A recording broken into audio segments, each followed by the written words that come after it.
Raw numbers tell only part of the story. In 2026, China's People's Liberation Army Navy fields over 370 battle force ships, outpacing the United States Navy's 290.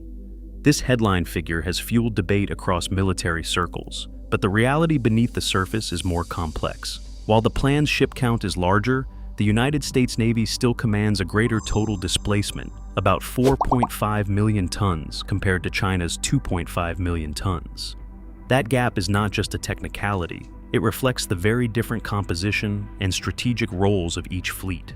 Chinese shipyards have delivered a remarkable surge in hulls, from corvettes and frigates to a new generation of destroyers and carriers. By 2026, the plan will have nearly 500 total vessels if auxiliaries are included, but many of these are smaller ships, optimized for patrol and regional presence. The United States Navy, by contrast, concentrates its tonnage in a smaller number of large, heavily armed platforms.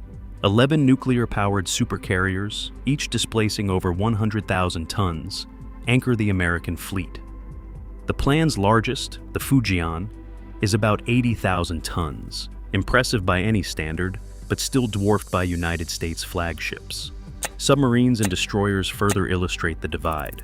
The United States Navy maintains 74 Arleigh Burkes-class destroyers, each with advanced Aegis systems and nearly 10,000 tons displacement. China's 35 Type 052D and 8 Type 055 destroyers are formidable, but the total mass and integrated firepower of the United States surface fleet remains unmatched. On the undersea front, the United States Navy's 68 nuclear-powered submarines, including the latest Virginia-class attack boats, offer global reach and endurance. China's submarine force is growing, but much of it still relies on diesel-electric models with shorter operational range. Even as China's shipyards outpace the United States in annual launches, the American fleet's greater displacement translates into more firepower, longer range, and sustained operations far from home waters.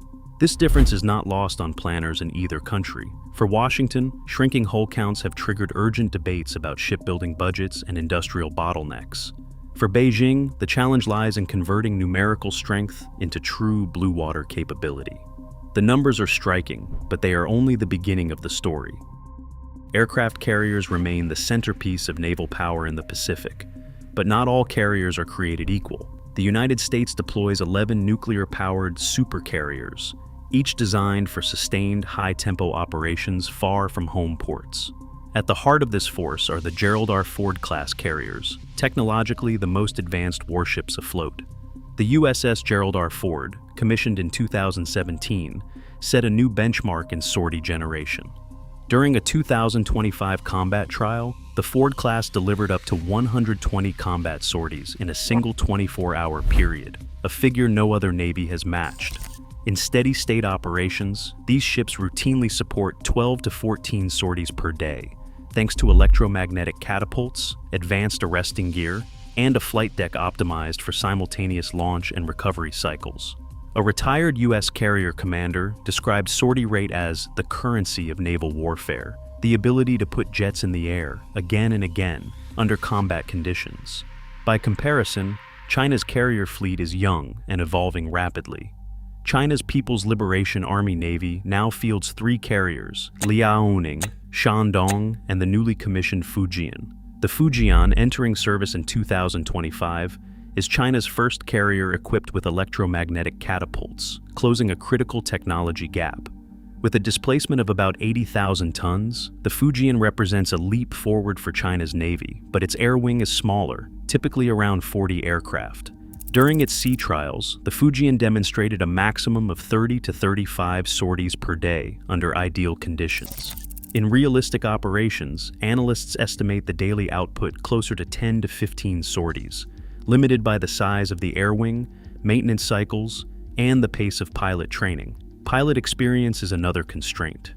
The U.S. Navy's carrier aviation pipeline has decades of institutional knowledge, with thousands of carrier-qualified pilots and a robust training infrastructure. China's pilot pool is growing, but remains limited by a 2-year training pipeline and a single carrier-based training squadron.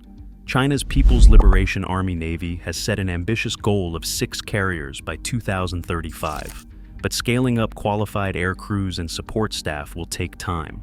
Until then, the gap in operational tempo and sustained air power remains significant. The difference in carrier capability is not just a matter of numbers. U.S. carrier strike groups are designed for integrated operations, with layered air defenses, electronic warfare, and logistics support that allow them to project power across oceans. Chinese carriers, while increasingly modern, are still developing the doctrine and experience needed for complex, multi-ship operations in contested waters. As the Fujian enters service and new hulls take shape in Chinese shipyards, the contest over carrier power is intensifying. But for now, the U.S. Navy's ability to generate sorties at scale, maintain persistent presence, and recover from battle damage gives it a qualitative edge. In a future conflict, the ability to launch and sustain waves of aircraft could prove decisive, especially as both navies face the growing threat of long-range missiles and contested airspace. Missile firepower on the surface fleet is measured not just by the size of the ship, but by the number of vertical launch system cells, VLS, that each can bring to a fight, and how quickly new hulls roll off the slipway. On paper, the gap is narrowing. The U.S. Navy's Arleigh Burkes class destroyers, the backbone of its surface fleet, each field 96 to 112 VLS Kolskuarul depending on the flight. With 74 Burkes in service and 17 more under construction, the U.S. maintains a formidable missile inventory afloat. But China's newest Type 055 large destroyers push the envelope even further, each carrying 112 VLS cells, matching or exceeding the latest American hulls. The People's Liberation Army Navy's workhorse, the Type 052D, comes equipped with 64 cells, and over 30 of these ships are already in the water. The pace of construction is where the most dramatic shift has occurred. In the past decade alone, Chinese shipyards have launched 23 new destroyers, 9 Type 055 ships, and 14 Type 052D ships, compared to just 11 Arleigh Burkes delivered by the United States. This output is not an anomaly, but the result of a deliberate industrial focus. China's 3 main naval yards, each with multiple dry docks, can build and outfit warships at a rate the U.S. has not matched since the Cold War. An industry analyst put it bluntly, China is now building more destroyers in 5 years than the United States in a decade. Total VLS capacity tells the story of volume. As of 2026, the People's Liberation Army Navy's modern surface fleet fields over 4,400 VLS cells, while the U.S. Navy's destroyers and cruisers together account for roughly 9,000. But the People's Liberation Army Navy's cell count is climbing quickly, and with every new hull, China's ability to launch massed salvos of anti-ship, land attack, and air defense missiles grows. In a high-intensity conflict, the side able to sustain volume of fire, replacing lost ships and reloading VLS cells, will have a critical advantage. The tempo of Chinese shipbuilding is now a central concern for U.S. planners. While American destroyers remain highly capable, each new Type 055 or Type 052D shortens the gap, not just in numbers, but in the ability to saturate defenses with missile salvos. The question is no longer just about who has the most ships, but who can put the most missiles in the air, and keep doing so as the battle unfolds. Beneath the surface, the contest between the U.S. Navy and China's People's Liberation Army Navy takes on a different character. The United States maintains a force of 68 nuclear-powered submarines, including 14 Ohio-class ballistic missile submarines and dozens of fast attack boats, each able to cross oceans without refueling and remain submerged for months at a time. Nuclear propulsion grants these vessels endurance measured in years, not days, and allows for high-speed transits beneath the Pacific without surfacing. By comparison, China's undersea fleet is larger by hull count, but the majority are diesel-electric boats. These submarines, while quiet at low speeds and effective in coastal ambush roles, are limited by battery endurance and must surface or snorkel to recharge, making them vulnerable to detection. China is investing heavily in nuclear-powered attack submarines, with around 6 Type 093 Shang-class boats in service and several more under construction. The latest variants incorporate pump jet propulsion and improved acoustic dampening, narrowing the noise gap with Western designs. Still, Open-source acoustic analysis suggests that even China's newest nuclear boats remain noisier than the U.S. Virginia class, which uses advanced anechoic coatings, modular quieting, and pump jet drives to reduce their acoustic signature. In practical terms, this means American submarines can detect adversaries before being detected themselves, a critical advantage in any undersea confrontation. The strategic value of these quiet submarines goes beyond attack missions. The 14 Ohio-class ballistic missile submarines provide the backbone of America's sea-based nuclear deterrent, each carrying up to 20 Trident II D5 ballistic missiles. These boats operate under strict radio silence, patrolling undisclosed locations for months. China's own ballistic missile submarine force is growing, but remains smaller and less experienced, with limited patrols beyond home waters. In a Pacific conflict, the endurance and stealth of U.S. nuclear submarines would allow them to operate deep inside contested areas, tracking enemy fleets, launching cruise missiles, and threatening supply lines. While China's diesel boats present a formidable challenge in the shallow waters near the mainland, their operational reach is constrained. For now, the U.S. undersea fleet offers a qualitative offset to China's growing surface numbers, shaping the calculus of deterrence across the region. Long-range missiles now shape the battle lines of the Pacific more than the ships themselves. China's anti-ship ballistic missiles, the DF-21D and DF-26, have redrawn the map.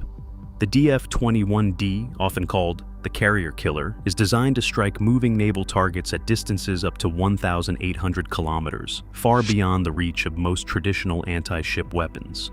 The DF-26 pushes that boundary even further, with a range of about 4,000 kilometers, putting U.S. bases on Guam within its envelope.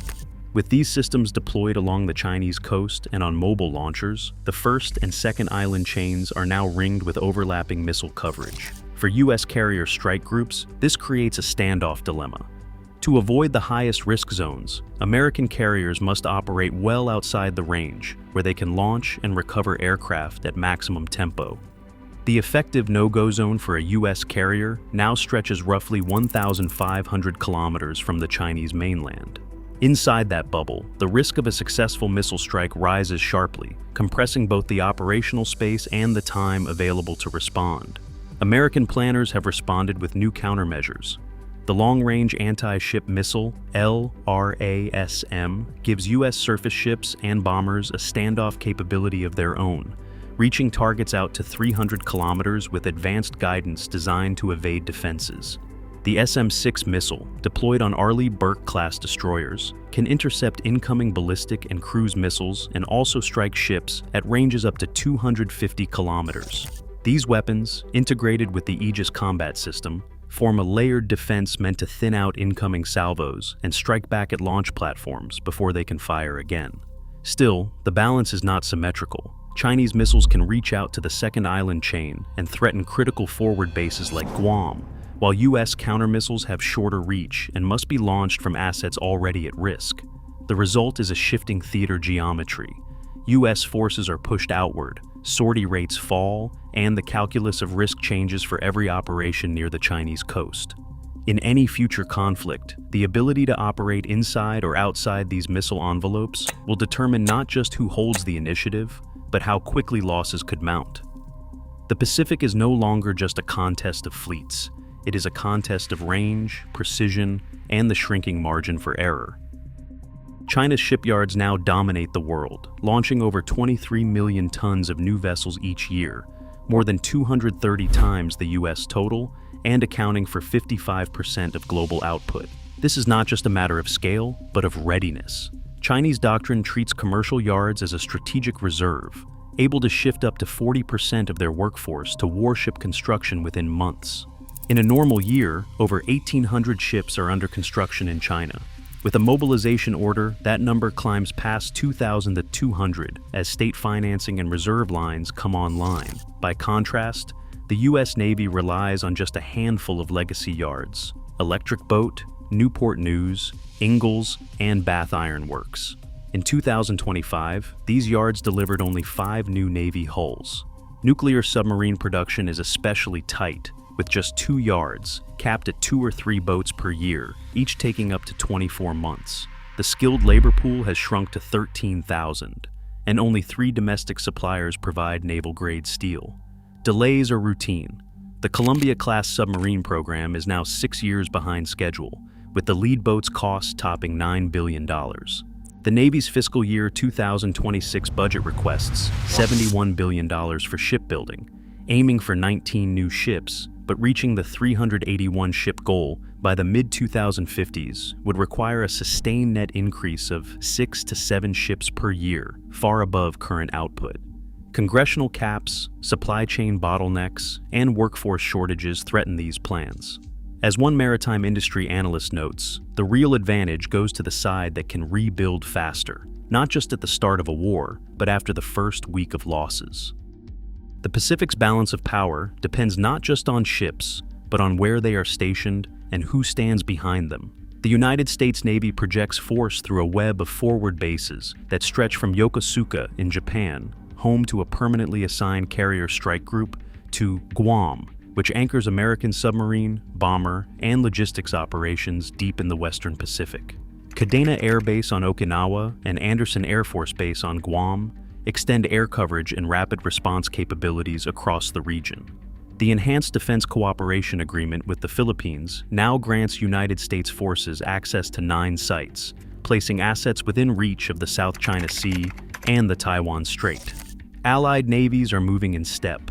Japan is converting its Izumo-class helicopter carriers into light aircraft carriers, capable of launching F-35B stealth fighters. The Japanese Maritime Self-Defense Force is modernizing its destroyer fleet and doubling defense spending to 2% of GDP.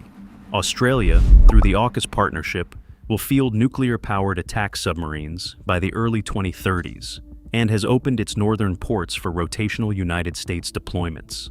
South Korea operates a blue water navy with KDX-3 destroyers and advanced anti-submarine capabilities, regularly training with United States forces. This network of bases and alliances gives the United States and its partners the ability to disperse, reinforce, and sustain operations far from the American mainland. It also spreads the burden of deterrence and response, complicating any attempt to isolate a single actor. While China's geography offers the advantage of proximity and interior lines, the United States and its allies offset this with forward presence, interoperability, and shared modernization programs. As these assets are positioned and upgraded, the Pacific becomes a chessboard where access, logistics, and alliance commitments shape every operational plan. Naval War College simulations and independent war games have stripped away any illusion that a Pacific conflict would be a contest of maneuver without real cost. In a modeled Taiwan scenario, the numbers are sobering. Across 24 iterations of the CSYS First Battle of the Next War exercise, average United States losses reached 7 to 20 major surface combatants, including as many as 2 aircraft carriers. Carrier survivability fell below half over a 3-week campaign, with only 1 or 2 strike groups able to maintain flight operations by the end. United States aircraft losses averaged 900, with personnel casualties climbing into the low thousands. Chinese losses, while higher in raw numbers, cut equally deep, with over 50 warships lost in most scenarios, along with hundreds of aircraft and several thousand troops. A decade of war games reviewed by CYMSEC found that even the most favorable United States outcomes involved losing 5 to 10% of the combat fleet, levels of attrition not seen since World War II. Chinese losses typically range from 15 to 20% of their frontline ships. The first week alone saw operational tempo for United States forces fall by a third, as anti-ship ballistic missiles and massed salvos overwhelmed layered defenses. By the end of the modeled campaigns, the plan retained a numerical edge in hulls afloat, but both sides faced the reality of fleets depleted faster than they could be rebuilt.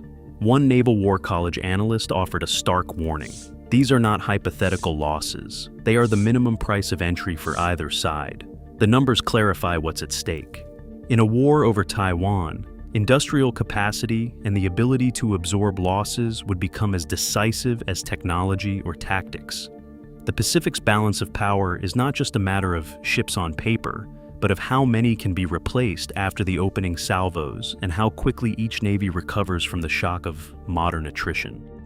Today, China's rapid shipbuilding reshapes the Pacific equation, while the U.S. Navy's qualitative edge and alliance networks still shape deterrence. Industrial output now challenges tradition, and every new launch tilts the balance further. The stakes are measured in real fleets, real lives, and the risk of escalation. In this contest of numbers versus capability, the future remains as uncertain as the waters both navies patrol. Share your perspective below.